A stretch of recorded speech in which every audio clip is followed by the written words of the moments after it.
Hey, all you zombie fans, this is Matt Jarbo, host of the Zurvivalists. We're back with another week, and this time we have Will. And Will, how you doing today? Good, very good. Great. So, I know it slipped my mind. Where are you from again? Well, I'm originally from Richmond, Virginia, but I live now in Glendale, California. A lot of us on the show are definitely from Los Angeles. I think it's a collective community here. But we'll just, for the sake of this, say that you're going to be back in Richmond. Okay. Because this, gets us away from the grime of Los Angeles into more of an East Coast setting, which we don't get a lot of on the show. Yeah. Okay. Great. So all right. So you said you're an actor, so like visualize it, and sorry, I'm being a dork. All right. So Will, what would you do to survive a zombie outbreak? Okay. Well, definitely. First step would be, now I know a lot of people talk about in disaster situations getting your water and your food locked down, which is important. I get that. And I definitely probably do that with the water. But if I was in an apartment like I am now, if I was in an apartment in Richmond or some small place, I wouldn't be planning to stay there for very long. And I have to get out and get some weapons because I don't have a lot of weapons in my place. Like I have a wooden practice sword, which is not really going to work, and a kitchen knife, which is not going to work. So it would be to find the place that had the most weapons and as quickly as possible. Although I will say actually I would probably lay low for just a bit and try to remain calm because initially people are going to freak out. Lots of people are going to freak out. And those are going to be instant targets. They're going to make a lot of noise. It's like fish in the water with sharks. It's like they're going to freak out, run around screaming in the streets, and the zombies are going to go after them. So if you lay low, you stay quiet and kind of assess the situation. Then you can figure out when you could leave, when you could go, your route, all of that stuff.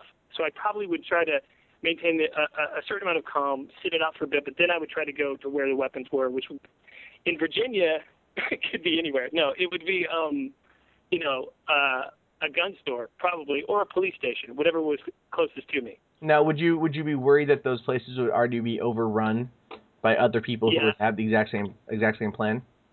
I know, yeah, absolutely. I mean, especially a police station. Like, if you go, they're going to be holed up in the police station, and not letting you in probably. If they haven't been zombified, you're not going to be able to get in.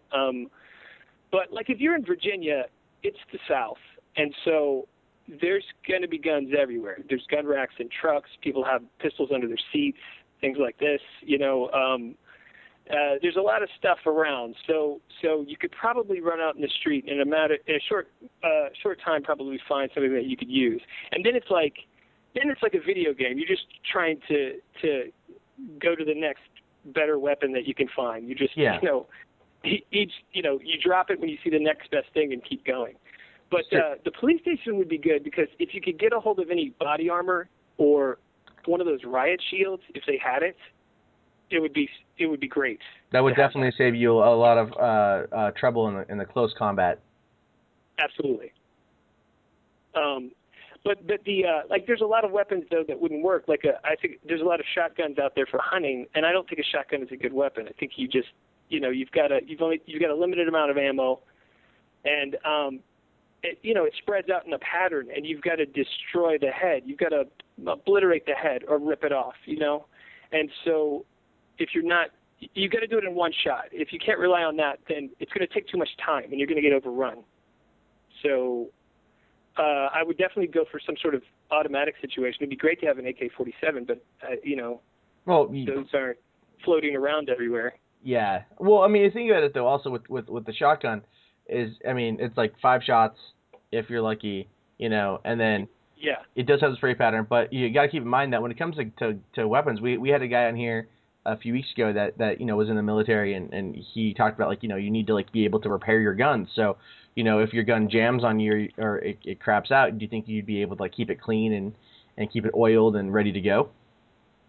Yeah, I mean, I have some experience with that. I used to hunt when I was younger, so I understand the basics. But yeah, you would have to carry that stuff with you. You're right. That's a really good point, so that you can maintain your guns. And guns jamming, that's another reason why I don't like the shotgun situation. But yeah, And good running shoes, I think. I mean, one of the things that's always so funny to me is, like, you know, if you're one-on-one with a zombie, and I think they did this in Zombieland, which is pretty funny, but it's something I've always thought. It's like, just run. Maintain eye contact and just run. You know, the thing is not going to catch you, you know? Yeah, true. I mean, well, if we're going traditional zombies, which I always like to use as the basis for the show, as a slow moving, because I always think, like, I think to me that's creepier than them running. Yeah. Is if they amass in number, and then you're kind of screwed. But yeah, just you know, it's like Shaun of the Dead. Just run. Yeah.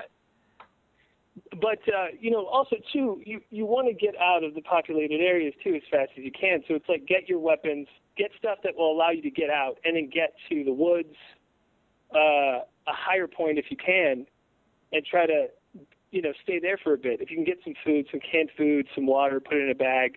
Get out to the woods, someplace where you can kind of watch it go downhill, and then, you know, because they're not going to be, I don't think they're going to be running out into the woods. I don't think they're going to be searching the woods very much, except for people who live out there who've been zombified, but there just won't be as many people. Yeah, and they might wander, you know, if they catch, because since it's never been fully described how zombies can you know, like, just locate humans, whether it's through scent or sound or sight. Right. You know, you figure going out into the woods. I mean, but if you can hunt or you can fish, and it's not like contaminated, then you should be okay. Yeah, exactly. And of course you want to grab people along the way, but you don't want to grab crazy people. You know, you've got to assess people really quickly. So if you know, you might find somebody that seems okay, but you got to keep an eye on them and make sure that they don't go nuts on you, because then they're a liability. And you know, of course, you don't want to kill a normal human, but you also don't want to be killed yourself. It's my belief that when it comes to these kind of situations, humans are actually going to be more a problem than the zombies. But right, because you know, you always think of the ones, you know, self-preservation kicks in. So I guess that's like my next question is, you know, would you like eventually kind of, you know, because you'd have to come back in for supplies to an extent. You know, would you try to like clear out an area like house by house and go from there, or would you just go in, get what you can, and then just kind of vacate? Yeah, I think I'd go in and get, you know, pick out what I needed and vacate. I try to, you know, keep a distance from it the best I could for as long as I could, and let it kind of play out. I think you know, what's the point in running around? There's too much that could happen, you know, if you're not paying attention or you're tired. And that's the biggest thing, too. You're going to be exhausted after, you know, a few days or a few weeks. You're not going to get much sleep. You're going to be, it's going to be difficult. So you need to do as little as possible to maintain your survival, especially in the beginning. And then as things start to level out a bit, it will get easier. But initially, you don't want to do anything stupid. You don't want to make any stupid mistakes. Yeah, and that's always kind of what I think most of the zombie escape plans are always boiled down to, having one of those you know, moments where like, oh well, this has to work, and then oh no, that was bad. Yeah, exactly. So yeah. I mean, well, you don't want to be go ahead. Go ahead. No, I just was going to say, and you don't want to be macho and going guns blazing into a massive zombies. It doesn't make any sense. You're eventually going to die. They're going to get you. Yeah. I you know, you see that in some movies where people are always like, oh yeah, I'll totally go and do all this. But I guess like my question is like, you know, would you eventually, like, you know, if you were able to survive a long enough time and you go out there, and I ask this question a lot, would you know, try to reintegrate with society? Would you go searching for more people, or would you just kind of like, you know, like live out your days and just be safe rather than try to come back to something that was maybe, you know, familiar from the before time? That's a good question. Yeah, I think eventually you'd have to go looking for some people. If you thought, you know, if you could find a place where you could, you know, say it's a small town, and you could find a place where you could observe the town from above almost to see if there's any activity that looks human, you know, and make sure, and this is after a long time, then you'd have to go back in, you know, maybe hopefully find someone that you could have children with, that sort of thing, if that's still possible. See, there you go. You're talking now. You just like got to go get laid. But that's a base human function though. Absolutely, yeah. We need that. So I think people over like guys like, oh, I'll go live in the mountains on my own. I'm like, dude, you better bring some good magazines then. You know, yeah, exactly. You're not gonna have power. so the internet is out of the question. So raid your dad's stash. Yeah, and a lot of lotion. Bring that as well. And you know what? Also, deer fat. I'm just saying, made candles. It's not solidified.